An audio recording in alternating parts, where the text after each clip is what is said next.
Hi everyone, and welcome to 929 Chapters. I'm your host, David Z. Moster, PhD and Rabbi, coming to you from Yonkers, New York. Today we're going to be studying one of the most exciting and eventful chapters in the entire Hebrew Bible, Genesis chapter 3. I'm going to break up this video into 4 parts. I'll begin with a summary and an outline of the chapter. Then I'll read to you some select verses in Hebrew and English. Third, I'm going to give you a comment, some of my thoughts about the chapter. And finally, I'll leave you off with a photo about the chapter. So let's begin with part 1, a summary and outline of Genesis chapter 3. So Genesis 3 is part of a narrative, it's part of a story, and I broke it up into 5 different parts. So the first part of the chapter, verses 1 to 6, are about eating. There's a snake, and a snake goes to the woman and says, "Hey, you should eat from the tree that God told you not to eat from." And the woman says, "No, I shouldn't." And the snake says, "You should, because if you eat from that tree, you will be like God himself."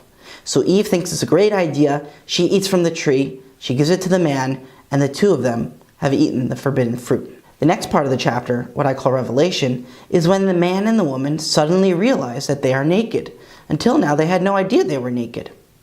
Then Yahweh is walking around in the garden, and he says, "Adam, where are you?" And Adam says, I don't want to come out, I'm naked. And Yahweh says, "How do you know you're naked? You're not supposed to know you're naked." And man says to Yahweh, "Hey, it's not my fault, the woman gave me to eat." So Yahweh says to the woman, "Is this true?" And the woman says, "No, it's not my fault, the snake gave me to eat." And this leads us to the third part of the chapter, the punishments. Yahweh says to the snake, because you caused this sin, you're going to have to be living on your belly. You're going to have to slither around. You won't have any arms and legs. To the woman, he says, you are going to have great pains during childbirth, and also your husband is going to rule over you. And to the man, he says, you are going to have to work for your bread, and also at the end of your days you will die and return to the land that you came from. Then all of a sudden, in verse 20, the 4th section, the man gives his wife a name. He names her Eve. Now if you're sitting here wondering, where does this come from? This seems a little out of place. Stay tuned for the comment, because I'm going to explain exactly how this fits in. And then finally, at the last part of the chapter, we have the story of the expulsion. Yahweh says to himself, man has already eaten from the tree of knowledge of good and bad, and there's one more special tree, the tree of life. So if man eats from the tree of life, he's going to become like one of us, presumably like one of the gods.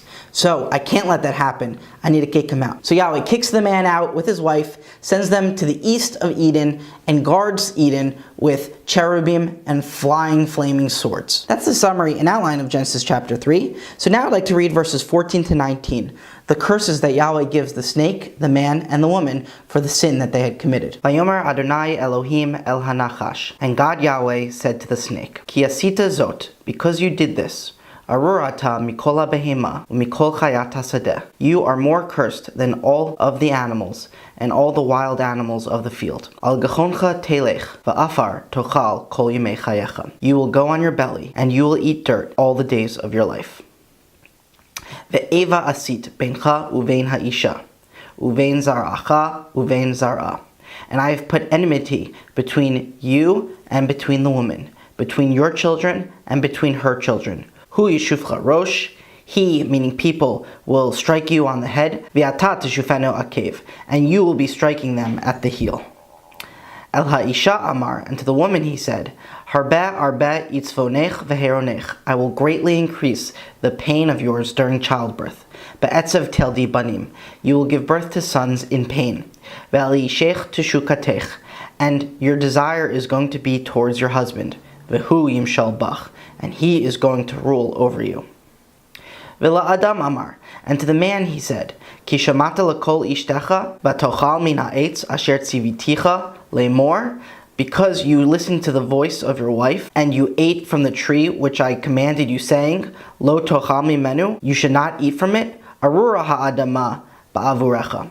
The ground is cursed on your behalf. Be'itzavon tochalena, you will eat from it in pain, kol yemei chayecha, all the days of your life. V'kotz v'dardar tatzmiach lach, it will give you thorns and thistles, v'achalta et esav hasadeh, and that is how you will be eating the grass of the field. B'zeyat apecha tochal lechem, you will be eating bread by the sweat of your brow, ad shuvcha el hadama, until you return to the ground, ki mimena lukachta, because you are taken from it, ki afarata ve'al afar tashuv, because you are dirt, and to dirt you will return. Now these are some really tough, bad curses, and they foreshadow what's going to happen in the entire Hebrew Bible when people do not listen and do what Yahweh asked them to do. Okay, so that does it for the verses. Let's move on to part 3, the comment. Today I want to focus on one verse in particular, Genesis 3:20, which says, Vayikra ha'adam shem ishto Chava, and the man called the name of his wife Chava, Ki hi haita em kol chai, because she was the mother of all living things. So Chava is a wordplay on chai, living. And Chava, which went to Greek, which went to Latin, eventually became Eve in English. So I'd like to ask 4 questions about this verse. The first one is, why is this here? This really makes no sense given the context of Genesis 3. Yahweh just punishes man, punishes woman, punishes the snake, and is about to kick them out of Eden. And then all of a sudden, the man says, wait up, 1 second, I need to name my wife.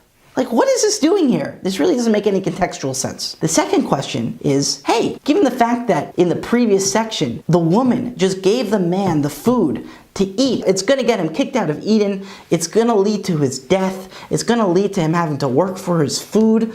Don't you think that he would give his wife a bad name? Why is he giving her the name Eve, which is a reference to her being a mother? This leads us to the third question. Why is she even called a mother? At this point, she hasn't given birth to anyone. That is going to happen in chapter 4, verse 1, when she gives birth to Cain. And finally, regarding the Hebrew etymology, does the word Chava, which has a vav in it, really come from Chaya, which has a yud in it? Does the word Eve have anything to do with the word life? Now, in English, you may not really be able to tell the difference, but in Hebrew, these are 2 different letters, a yud and a vav. They're not the same thing. So is this etymology a real etymology? So there are 2 approaches to answering these questions. The first one is to answer each question one by one by one.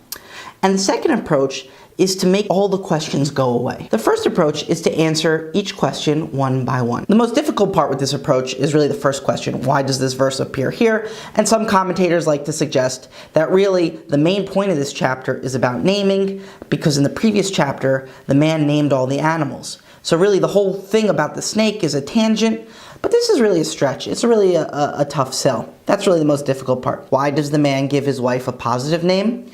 It's because he wants to be positive in light of all the bad things that just happened. Why does he call her a mother even though she hasn't been called a mother yet? Oh, that's because Yahweh had already cursed the snake by saying that the snake's kids and the woman's kids are going to be fighting each other.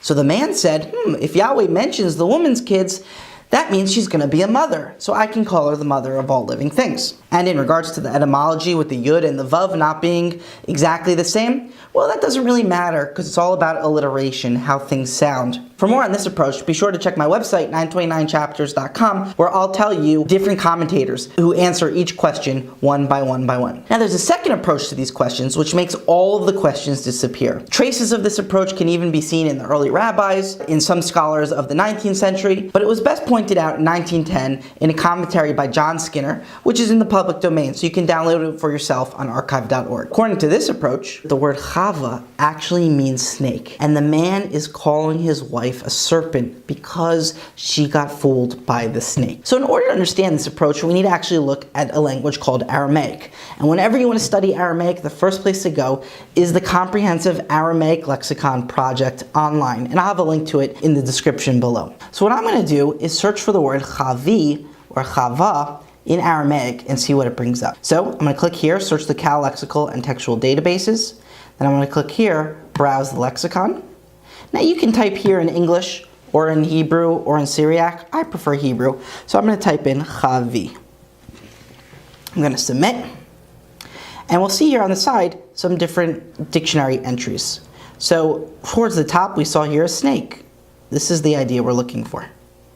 So we look here and it tells us where it appears in different Aramaic texts. Here we have such as Targum Pseudo-Jonathan, and we have in other places such as the Babylonian Talmud. But what's interesting here is we're talking about the biblical period, and it appears in the Sephira Treaty text from 750 BC or earlier. And what we see here is that Chava, which is exactly like our Hebrew Chava, appears in this phrase, may the mouth of the serpent and the mouth of the scorpion devour among his people. Interestingly, we can actually also see it in the Paleo-Hebrew or the Paleo-Aramaic of the Sephira inscription itself. And so you see here on line 31, beginning with the second letter on the line, what we see here is the word chava, serpent. So basically, according to this approach, the man was calling the woman a serpent. So, with this understanding, let's return to our 4 questions. Why is this here? Why is the man all of a sudden calling his wife a serpent? Well, of course it's here. She was just tricked by the snake, so he's going to call her a serpent. Why give a good name? No, it's not a good name. It's a bad name. He's naming the woman Snake. Why is she called a mother? She's not called a mother. That was actually another biblical editor or a redactor who put in that little phrase that she was the mother of all life. And then finally, does Chava really come from Chaya? No, it comes from Chavi, serpent. So this second approach is a way to explain the problems and anomalies with Genesis 3:20. Now, I really like this approach, but it has one significant difficulty. And that is that in the entire Hebrew Bible, we don't even have one case of a snake being called a Chava. To make matters more difficult, in this chapter, where it would have been very easy to call the snake Chava to make a wordplay, in this chapter the snake is called Nachash, snake. So the major question is, would an ancient Israelite reading or hearing the book of Genesis have understood that wordplay, that the word Chava means snake? I don't really know. I think it's a great explanation, but I'm not entirely sure. For more on this topic, you can see an article by A.J. Williams, which lists the pros and the cons with this interpretation. So this finishes up our comment for today, and let's move on to the photo for the day. So the photo I picked for us here comes from Genesis 3:7. They perceived that they were naked, and they sewed together fig leaves and made themselves loincloths. So this is the point where the man and the woman realize, hey, we have now eaten from the tree of knowledge of good and bad, and we now all of a sudden know that we are naked. Okay, that does it for today. For more on this chapter, check out my website, 929chapters.com. Check it for anything Bible or any chapter in the Bible. Also, make sure to follow me on Twitter and on Instagram, as well as on Facebook.